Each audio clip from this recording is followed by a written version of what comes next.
Madam ಇವಳಿಗಿಲ್ಲ ತಂದೆ ತಾಯಿ ಇಲ್ಲ ಮೇಡಮ್, ತಂದೆ ತೀರೋದ, ತಾಯಿನಿಲ್ಲ, ಇವಳಿಗಿಲ್ಲ ಮೇಡಮ್. ಅರ್ಧ ಜನಕ್ಕೆ ತಂದೆ ತಾಯಿ ಇಲ್ಲ.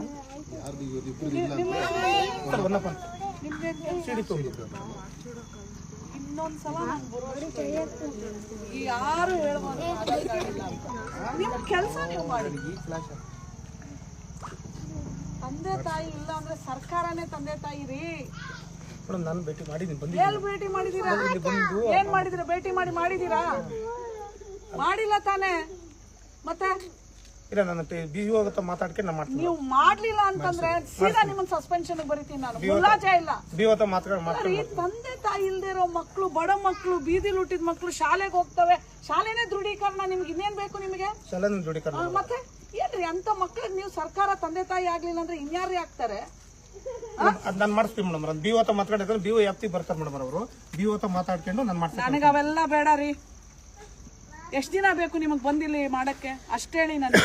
ಮೇಡಮ್ 2ನೇ ತಾರೀಕು ಸಿಎಂ ಪ್ರೋಗ್ರಾಮ್ ಇದೆ, ನಂತರ ಬಂದು ಸಿಎಂ ಹತ್ರ ಅಲ್ಲೇ ಬಂದು ಸ್ಟೇಜ್ ಅಲ್ಲಿ ನಿಮ್ಮನ್ನ ಕರೆದ್ಬಿಟ್ಟು ಮಾತಾಡಿಸ್ತೀನಿ. ಹುಷಾರು, ಗೊತ್ತಾಯ್ತಾ? ಸಿಎಂ ಅವ್ರು ಯಾವುದೇ ಯೋಜನೆ ತಂದ್ರು ಇಂಥವ್ರಿಗೆ ಸಲ್ಲಬೇಕು ಅಂತ ತರೋದು. ನೀವು ಈ ತರ ಮಾಡಿದ್ರೆ ಹೆಂಗ್ರಿ? ಸರ್ಕಾರ ಕೆಟ್ಟ ಹೆಸರು ರೀ. ನೀವು ನಿಮ್ ಕೆಲಸ ಮಾಡ್ರಿ. ಎಷ್ಟು ನೋವಾಗುತ್ತೆ ನನಗೆ. ಪುಟ್ಟ ಮಕ್ಕಳು ಅವು ಹೇಳ್ತವೆ ನಮ್ಗೆ ಆಧಾರ್ ಕಾರ್ಡ್ ಇಲ್ಲ ಅಂತ. ಏನ್ರಿ ಮಾಡ್ತಾ ಇದ್ದೀರಾ ನೀವು?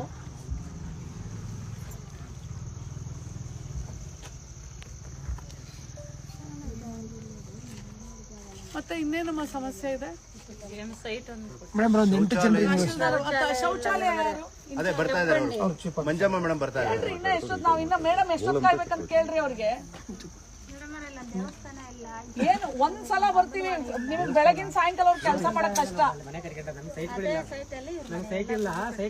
ದೇವಸ್ಥಾನ ಅಂಗನವಾಡಿ ಭವನ ಜಾಗದಲ್ಲಿ ಮನೆ ಕಟ್ಕೊಂಡಿದೀವಿ ಅಷ್ಟೇ. ದೇವಸ್ಥಾನ ಕಟ್ಟಕ್ ಬಂದ್ರೆ ಮನೆ ಕಿತ್ಕೋಬೇಕು ನಾವು. ಹೌದಿರಪ್ಪ, ಅದು ಸೈಟ್ ವಿಚಾರ ಎಲ್ಲ ತಹಶೀಲ್ದಾರ್ ಬಂದು ಹೇಳ್ಬೇಕು. ನನಗದ್ರ ಬಗ್ಗೆ ಐಡಿಯಾ ಇಲ್ಲ, ಆಯ್ತಾ? ನಿಮಗ್ ಶೌಚಾಲಯ ಮತ್ತೆ ಈ ಚರಂಡಿ ಈ ತರ ಎಲ್ಲ ಇಲ್ಲೆಲ್ಲ ಗಲೀಜು ಇದೆಲ್ಲ ಪ್ರತಿಯೊಂದು ಅವ್ರು ಮಾಡ್ಬೇಕಾಗತ್ತೆ. ಇದು ಪುರಸಭೆಗೆ ಬರುತ್ತಂತೆ. ಅವ್ರು ಚೀಫ್ ಆಫೀಸರ್ನ ಕರೆದಿದ್ದೀನಿ, ಬರ್ಲಿ ಅವರು. ಆಮೇಲೆ ನಿಮ್ಮ ಮಕ್ಕಳದ್ದು ಎಲ್ಲರದನ್ನು ಆಧಾರ್ ಕಾರ್ಡ್ ಆಗ್ಬೇಕು, ರೇಷನ್ ಕಾರ್ಡು, ಪ್ರತಿಯೊಂದು ಇವ್ರು ಬಂದು ಮಾಡಿಸ್ಕೊಡ್ಬೇಕು. ಸರ್ಕಾರ ಇವ್ರಿಗೆ ದುಡ್ಡು ಕೊಟ್ಟು ಇಟ್ಟಿರೋದೇ ಅದಕ್ಕೆ.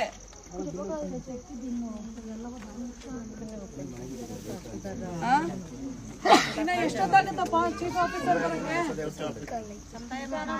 ಮನೆಯವ್ರು ಮಲ್ಕೊಂಡ್ಬಿಟ್ರೆ ನೋಡ್. ಮತ್ತೆ